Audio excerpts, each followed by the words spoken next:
guys, good morning. Welcome back to our YouTube channel. ඉතින් ගොඩක් දවසකට පස්සේ අපි අද යන්නේ චූටි වැඩකට. ඉතින් මේ වැඩට යන අතරතුර පුංචි vlog එකක් කරන්න හිතුණා.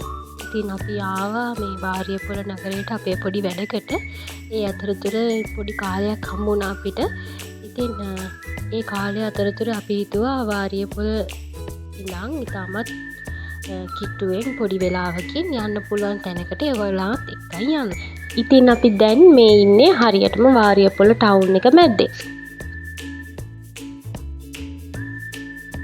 මේ ටවුන් එකෙන් හලාවත පාර වෙන්න ඕනේ. ඉතින් එතනින් හලාවත පාරට අපි හැරෙව්වා.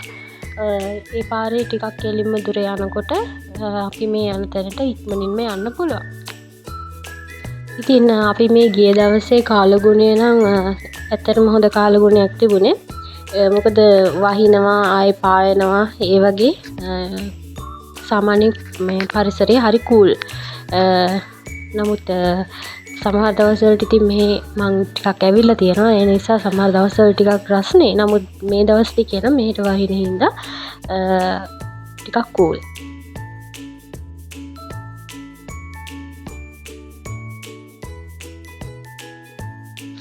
ඉතින් අපි මේ දැන් යන්නේ ඓතිහාසික වටිනාකමෙන් යුත් වාරියපොළ පන්සලට. එහෙම නැත්නම් වාරියපොළ රජමහා විහාරයට. ඉතින් මේ රජමහා විහාරයේ පිරිවෙනකුත් තියෙනවා. දැන් ඔයාලට මේ පේන්නේ වාරියපොළ පන්සලට ඇතුල් වෙන මාර්ගය. මෙතන මේ පාරේ කෙලින්ම යන්න ඕනේ. පන්සල ටිකක් ඇතුළට වෙන්න තියෙන්නේ.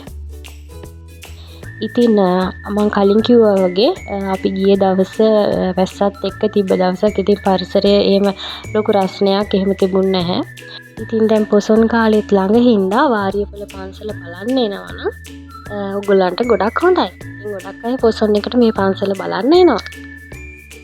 වාරියපොළට නම හැදුන හැටි රාවණ රජතුමාගේ කාලයට පටන්ම ඈතට යනවා. මේ කියන්නේ වාරියපොළ. වා කියන්නේ වාතයෙන් දිවෙනා වූ, රිය කියන්නේ රියෙහි, පොළ කියන්නේ නැවතුම් පොළ. එතකොට වාතයෙන් දිවෙනා වූ රියෙහි නැවතුම් පොළ කියන එක තමයි මේ වාරියපොළ කියන නමින් හැඳින්වලා තියෙන්නේ.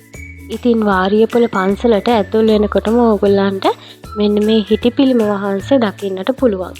ඇත්තෙන්ම ඒක හරිම දැකුම් කළු විදිහට, හරිම දර්ශනීය විදිහට නිර්මාණය කරලා තියෙන පිළිරුවක්. අතීතයේ වැඩ වාසය කළ වීරෝදාර වාරියපොළ ශ්‍රී සුමංගල හිමියන් වැඩ වාසය කරලා තියෙන්නේ මේ පන්සලේ.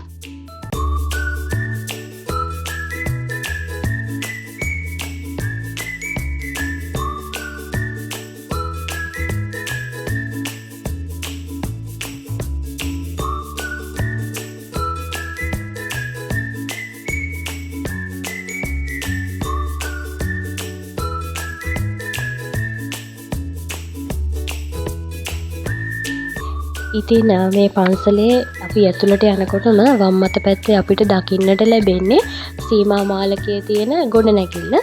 ඉතින් මෙහෙම සීමා මාලකයේ තියෙන ගොඩනැගිල්ල මේ පඩිපෙළේ මුලට නැග්ගාම ධාතු මන්දිරය තියෙනවා. ඉතින් අපි යනකොට නම් ධාතු මන්දිරය පහළ තිබුණේ.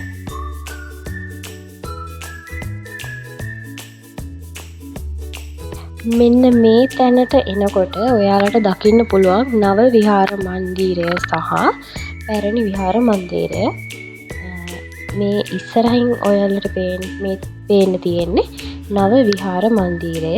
ඉතින් මෙතනින් තමයි නව විහාර මන්දිරයට ඇතුළු වෙන තැන තමයි මේ ඔයගොල්ලන්ට පේන්නේ. ඇත්තම මේකේ හරිම ආදර්ශමත් කතා සහ ජීවිතේට වටිනා දේවල් විශාල ප්‍රමාණයක් හරිම තාත්වික විදියට ඇත්තෙම මාර් බලද්දී අපිට හිතෙන්නේ ඇත්තම රූප වගේ එච්චරට ලස්සනට මේ පිළිම නිර්මාණය කරලා තියෙනවා, අඹලා තියෙනවා. ඒ චිත්‍රත් එහෙමයි ඇත්තෙම ජීවමාන චිත්‍ර වගේ. ඉතින් මම ආරාධනා කරනවා ඔයගලන්ට මේ තැනට පුළුවන් නම් ගිහින් බලන්න කියලා. ඉතින් විහාර මන්දිරය ඇතුළට යනකොටම අපිට තියෙන්නේ මනුෂ්‍ය ජීවිතයේ අවුරුදු 10න් 10 කොහොමද ගත වෙන්නේ කියලා නිර්මාණය කරපු පිළිම. ඉතින් ඇත්තෙන්ම මේ මනුෂ්‍ය ජීවිතේ වෙනස් වෙන විදිහ තමයි මේ පිළිම වලින් නිර්මාණය කරලා තියෙන්නේ. ඉතින් ඒකත් ඉතාමත් වටින නිර්මාණයක්. ඔයගලන්ට එතනින් නව විහාර මන්දිරය ඇතුළට යනකොටම පේන්න තියෙන්නේ මේ නිර්මාණය.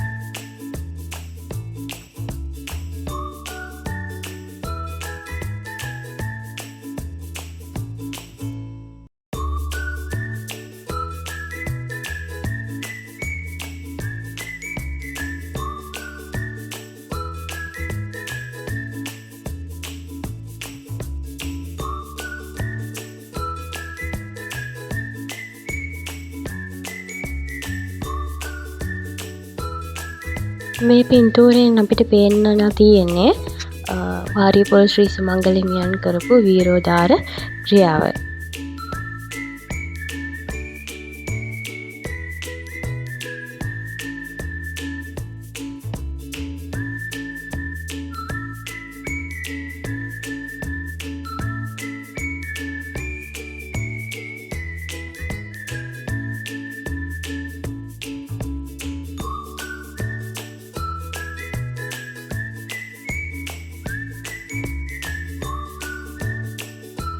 ඉතින් මෙන්න මේ වගේ ජාතක කතා ගොඩක් මේ විහාරයේ මන්දිරය ඇතුලේ දකින්න පුළුවන්.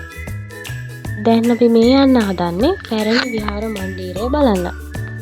ඉතින් මේකත් ඇත්තෙන්ම මේ කාලේ හැටියට අග්‍රගණ්‍යම නිර්මාණයක්. මේකේ ඇතුලේ බලපුවහම මේ ඒකේ තියෙන කැටයම් මාර තියුණු විදිහට හරිම ලස්සනට නිර්මාණය කරලා තියෙනවා. ඉතින් මේ ලී වලින් තමයි මේ කණු හැම දෙයක්ම නිර්මාණය කරලා තියෙන්නේ. ඉතින් මේ ඔයාලට දකින්න තියෙන ලස්සන කැටයම් මේවා හැම එකක්ම ලී වලින් තමයි නිර්මාණය කරලා තියෙන්නේ. ඒ වගේ මේ සිවිලිම ඒවත් ඔක්කොම ලී පස්සේ ප්‍රතිසංස්කරණය කරපුවා වෙන්න පුළුවන්. නමුත් ඇත්තෙන්ම ලී වලින් තමයි නිර්මාණය කරලා තියෙන්නේ. මේ කැටයම් මේ හැම එකක්ම ලී වලින් තමයි නිර්මාණය කරලා තියෙන්නේ.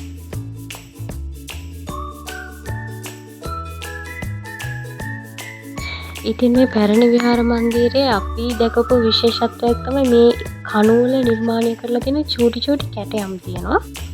ඔයගලන්ට වීඩියෝ එකේ ඉස්සරහට ඒව දකින්න පුළුවන්. ඒ හැම කණුවකම තියෙන කැටයම් එකින් එකට වෙනස්. මිනිස් රූප ඒ වගේම එක කැටයම් හරිම ලස්සනට නිර්මාණය කරලා තියෙනවා. ඇත්තටම මාර මේ ලොකු තාක්ෂණයක් ඉතින් මේකෙන් පේනවා. ඉතින් ඇත්තෙන්ම සරලව කිව්වොත් ඉතින් 17 වෙනි සියවසේ කැටයම් කලාවේ දියුණුව තමයි අපිට මෙවයින් දකින්න පුළුවන් වෙන්නේ. දේව රූප, මිනිස් රූප, ලියවැල්, කැටයම් මේ හැම එකක්ම හරිම ලස්සනට මේ ලී මත නිර්මාණය කරලා තියෙනවා.